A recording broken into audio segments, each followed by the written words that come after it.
আসসালামু আলাইকুম বন্ধুরা, আজকে আমি আপনাদের সামনে আবারও তুলে নিয়ে এলাম এক অজানা রেসিপি। সেটা হলো কাঠলের বিচি। আজকে আমি রান্না করব।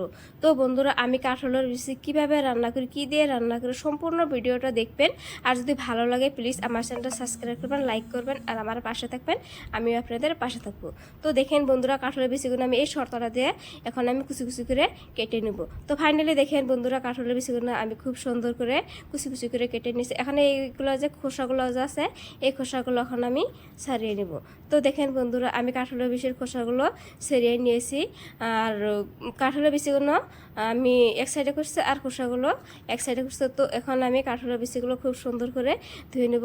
আর দেখবেন এই কাঠলের বিচির মধ্যে আমি কি কি অ্যাড করি সেটাও আপনারা দেখে নেবেন, সম্পূর্ণ ভিডিওটা দেখে নেবেন। তো বন্ধুরা, এখন আমি এখানে দিয়ে দিব 4-5টা আলুগুলো আমি কাঠলের বিচির মতো ডুম ডুম করে কেটে নেব। তারপরে খুব সুন্দর করে ধুয়ে নিব। তো দেখেন বন্ধুরা, এখন আমি খুব সুন্দর করে কাঠলের বিচি আর আলুগুলো ধুয়ে নিয়েছি। আর দেখেন বন্ধুরা, এখানে আমি 4টা হাঁসের ডিম সিদ্ধ করে নিয়েছি। তো আজকে আমি হাঁসের ডিম দিয়ে কাঠলের বিচি আর আলু দিয়ে রান্না করব। এক অজানা রেসিপি। আমি জানি এই রেসিপিটা জীবনে কেউ খেয়ে দেখেন না। তো একবার আমি কিভাবে রান্না করি সেইভাবে দেখে বাসা ট্রাই করে খেয়ে দেখবেন, খুবই ভালো লাগে। তো বন্ধুরা, আমি হাঁসের ডিমগুলো মাঝখানে একটা করে ডিম দিয়ে নেব, কারণ বাসায় অনেকগুলো মানুষ আছে, সেই জন্য আমি একটা করে মাঝখানে ডিম দিয়ে দিলাম। আর একটা ডিম আমি আমানি রেখে দেবো। এটা আমি আবার ছোটো ছেলের জন্য রেখে দেবো, ও আবার অর্ধেক ডিম খায় না, সেই জন্য আমি ওইটা আমানি রেখে দিলাম। তো এখন আমি ডিমগুলো হালকা লাল লাল করে ভেজে নিব।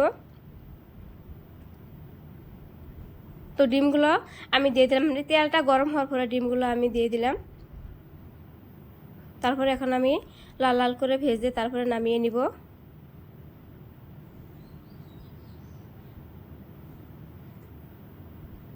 একটু উল্টিয়ে দিব, উল্টিয়ে দিয়ে ভেজে নিব।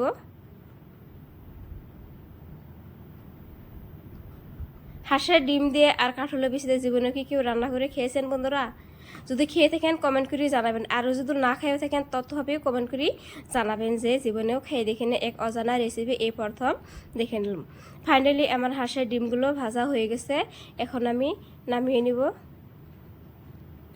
এই ডিমগুলো হলো আমাদের বাসায় অনেক হাঁস আছে।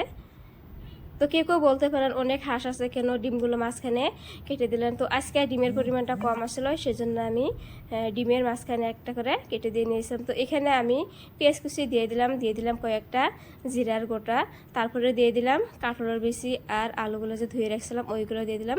তারপরে এখানে আমি মরিচের গুঁড়ো, হলুদ গুঁড়ো, তারপরে লবণ একসঙ্গে দিয়ে দিলাম। এখানে অল্প নেড়ে চেড়ে সামান্য একটু কষে নিব।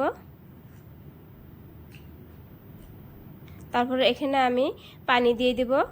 পানির পরিমাণটা একটু বেশি দিয়ে দেবো, কারণ কাঠলের বিচি সিদ্ধ হতে অনেক টাইম লাগে, সেই জন্য পানির পরিমাণটা একটু বেশি করে দিয়ে দিলাম। আর দেখেন বন্ধুরা, কাঠলের বিচিগুলো সিদ্ধ হয়ে একদম ফেটে ফেটে গেছে। তো এর উপর দিয়ে এখন আমি ভেজে রাখা ডিমগুলো দিয়ে দিব। তো এখানে কিন্তু আমি কোনো ধরনের মশলা ব্যবহার করি নেই, সিম্পল রান্না। তো ডিমগুলো দিয়ে আমি আরও অল্প সময় তরকারিটা জাল দিয়ে নিব।